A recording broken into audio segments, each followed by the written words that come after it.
Assalamualaikum warahmatullahi wabarakatuh. Alhamdulillahirabbil alamin. Allahumma shalli ala sayyidina Muhammad wa ala ali sayyidina Muhammad. Rabbi shrah li sadri wa yassir li amri wahlul 'uqdatam min lisani yafqahu qawli. Pada kesempatan kali ini saya akan memberikan suatu pembelajaran, yaitu pembelajaran matematika. Tapi sebelum itu, sebelum proses pembelajaran ini dimulai, saya berdoa kepada Allah Subhanahu wa taala.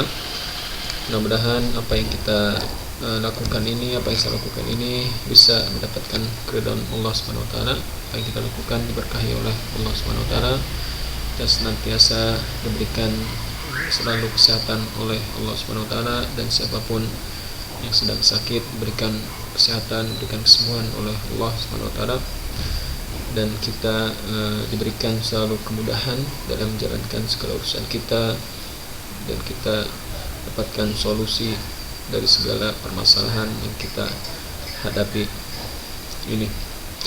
Lalu mudah-mudahan juga khususnya kepada yang menonton video saya, menonton tayangan YouTube ini, khususnya kepada siswa-siswi, mendapatkan kemudahan dalam mencari ilmu, diberikan keberkahan ilmunya, diberikan keridhaan Allah Subhanahu wa taala, dan ilmu yang akan dicari ini bisa bermanfaat untuk di hari sekarang maupun di hari kemudian kelak.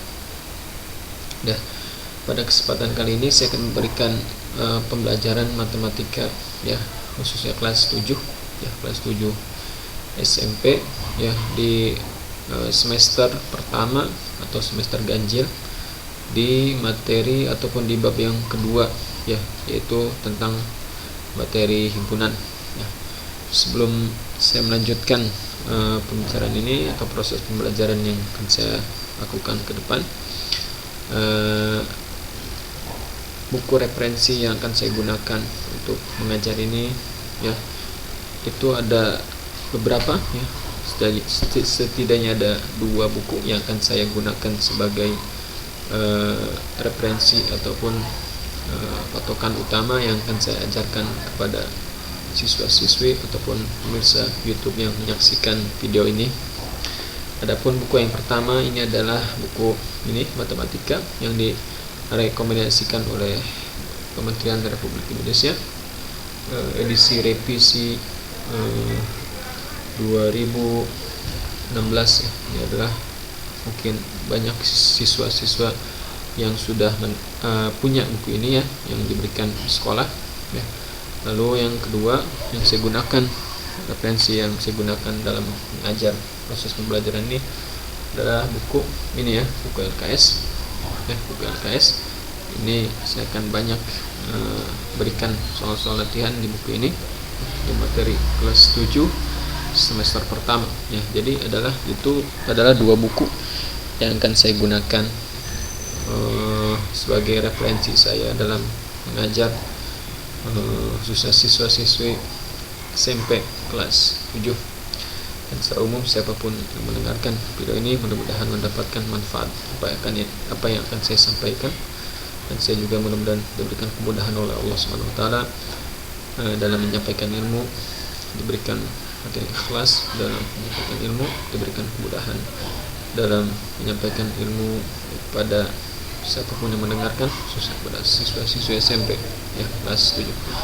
Baik, langsung saja kita masuk pada materi yang akan saya sampaikan di pertemuan kali ini, yaitu bab kedua, ya, bab kedua, yaitu tentang himpunan, ya, tentang himpunan, ya. Jadi bisa kalian sambil mendengarkan apa yang saya sampaikan, ya. Jika kalian memiliki buku yang telah tadi saya sampaikan di awal tadi, boleh kalian membuka atau menyaksikan video ini sambil membuka buku yang telah saya tadi tunjukkan kepada kalian, ya. Jadi silahkan kalian buka di buku paket, gitu kan, halaman 113, ya. Di halaman 113, ya, itu tentang himpunan, ya. Jadi mengenai himpunan ini, konsep awal ya pertama yang harus kalian pahami ya, apa itu himpunan ya, sebelum kita banyak nanti di akhir belajar tentang latihan-latihan soal mengenai himpunan ya. Hal yang pertama yang harus kalian pahami itu adalah mengenai definisi himpunan itu sendiri, konsep dasar awal apa itu himpunan ya. Itulah yang harus kalian pahami terlebih dahulu ya.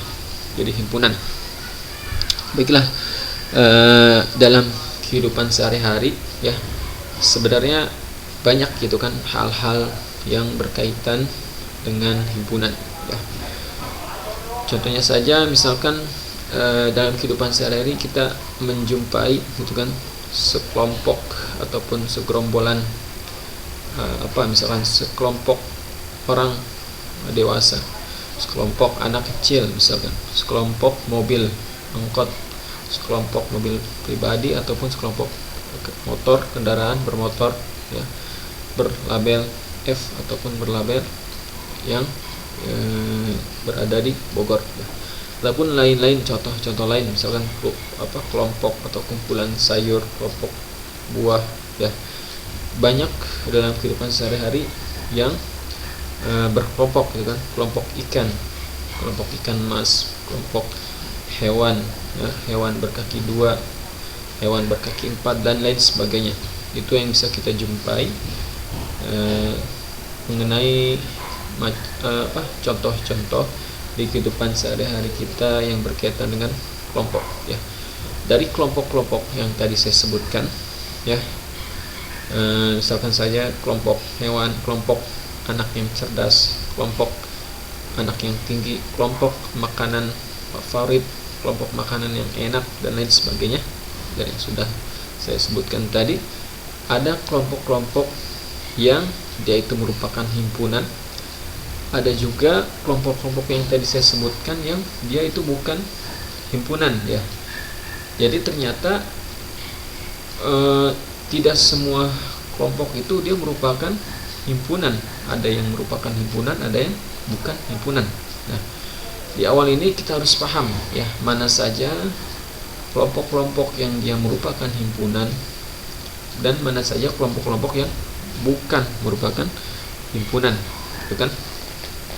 Contoh misalkan, contoh lain bisa saya sebutkan kelompok ataupun kumpulan ya, kumpulan yang termasuk himpunan misalkan ya, kelompok siswa yang lahir pada bulan Agustus ya, kumpulan siswa laki-laki, kumpulan buah-buahan yang diawali dengan huruf M ya, kumpulan nama kota di Indonesia yang diawali dengan huruf S, kumpulan binatang yang berkaki 2, kumpulan negara di Asia Tenggara ya. Itulah kelompok yang merupakan himpunan. Lalu saya akan memberikan contoh ya, kelompok yang dia bukan merupakan himpunan. Misalkan contoh kumpulan kota-kota besar di Indonesia, kumpulan orang kaya di Indonesia, kumpulan siswa yang pandai di sekolahmu ya, kumpulan gunung yang tinggi di Indonesia, kumpulan pelajaran yang disenangi siswa, dan yang terakhir kumpulan makanan yang lezat ya. Itu contoh yang bukan himpunan. Nah, dari yang sudah saya sebutkan tadi, mana kelompok yang himpunan, mana kelompok yang bukan himpunan, mungkin kalian bisa sedikit menyimpulkan ya. Dari kelompok tadi mungkin kalian sudah bisa menyimpulkan apa yang dimaksud dengan himpunan dan apa yang dimaksud dengan himpunan gitu kan. Apa definisi yang tergolong himpunan itu seperti apa ya. Jadi mungkin kalian sudah bisa mulai menebak himpunan itu seperti apa ya, yang tadi sudah saya sebutkan ya. Jadi secara garis besar ya, himpunan itu yang dia memiliki definisi yang jelas ya. Jadi artinya bisa saya sebutkan di sini yang dimaksud dengan himpunan ya. Yang dimaksud dengan himpunan itu adalah sekumpulan objek atau benda yang memiliki karakteristik sama atau terdefinisi dengan jelas ya, Jadi definisi tersebut berupa dapat berupa kesamaan ciri, sifat maupun karakteristik objek dalam himpunan tersebut, ya. Nah, jadi yang bisa kita garis bawahi di sini adalah yang didefinisikan dengan jelas, ya. Nah, tadi contoh misalkan tadi saya katakan yang dia termasuk himpunan, kumpulan siswa yang lahir pada bulan Agustus, ya. Kenapa ini termasuk himpunan, ya, kelompok ataupun kumpulan siswa yang lahir pada bulan Agustus? Karena di sini jelas terdefinisi, ya, bahwa yang ada di kelompok ini adalah kelompok siswa yang lahir pada bulan Agustus. Jelas terdefinisi bahwa siswa tersebut adalah lahir pada bulan Agustus, bukan pada bulan yang lain, ya. Lalu contoh yang kedua, kumpulan siswa laki-laki, jelas, ya, definisinya laki-laki bukan perempuan, ya. Itu adalah contoh yang himpunan. Lalu yang bukan himpunan, misalkan tadi kumpulan kota-kota besar di Indonesia, ya. Kenapa kumpulan kota-kota besar di Indonesia itu bukan merupakan himpunan? Karena di sana tidak dijelaskan definisinya, ya. Yang dimaksud dengan kota-kota besar di Indonesia di sini tidak dijelaskan, ya, seperti apa parameter ataupun ukuran daripada kota-kota besar tersebut. Maka belum bisa dipastikan, kita belum bisa mengelompokkan mana saja kota-kota yang termasuk kota besar. Jadi definisinya dia belum jelas, ya. Nah, itulah sebabnya kumpulan kota-kota besar di Indonesia dia bukan termasuk himpunan, ya. Lalu contoh yang bukan himpunan adalah misalkan kumpulan orang kaya di Indonesia. Kenapa kumpulan orang kaya di Indonesia itu bukan termasuk himpunan? Ada yang bisa jawab? Ya, karena kumpulan orang kaya di Indonesia itu definisinya tidak jelas, kan. Yang dimaksud kaya di sini apakah yang memiliki penghasilan di atas 5 juta, apakah yang memiliki penghasilan di atas 10 juta atau dan lain sebagainya. Nah, di sini definisinya belum jelas. Jadi kita tidak bisa memastikan, tidak bisa mengelompokkan anggota-anggota daripada kumpulan orang kaya di Indonesia. Berbeda dengan yang tadi, ya. Contohnya kumpulan siswa yang lahir pada bulan Agustus, kita bisa menyebutkan, mendaftarkan anggota-anggota siapa saja siswa yang lahir pada bulan Agustus, ya. Ini kita bisa menyebutkan anggota-anggotanya siapa. Tetapi contoh yang ini orang kaya itu tidak bisa, kan? Tidak bisa selama definisinya belum jelas, ukurannya belum jelas apa yang dimaksud dengan orang kaya. Lalu misalkan contoh yang lain, kumpulan siswa yang pandai di sekolah, ya, kumpulan makanan yang lezat, ya. Kumpulan makanan yang lezat itu ternyata juga dia bukan merupakan himpunan. Kenapa? Ya, karena definisi dari makanan yang lezat itu belum jelas, ya, seperti apa, apakah rasanya seperti apa. Jadi setiap orang pasti berbeda-beda mengenai makanan yang lezat ini. Mungkin orang yang satu mengatakan makanan yang A ini adalah lezat, dan berbeda dengan orang yang kedua mungkin mengatakan makanan ini biasa saja, gitu, tidak lezat. Jadi ukuran lezat atau tidak ini belum jelas. Nah, makanya itu tidak bisa dikatakan kumpulan makanan yang lezat itu itu bukan himpunan. Jadi tidak bisa kita katakan dia merupakan himpunan. Nah, jadi di sini sudah jelas, ya, kalian sudah bisa membedakan mana saja kelompok atau kumpulan yang dia merupakan himpunan dan mana saja kelompok atau kumpulan yang dia merupakan dia bukan himpunan, ya. Jadi itu dulu yang harus kalian pahami, konsep dasar mengenai himpunan dan bukan himpunan, ya.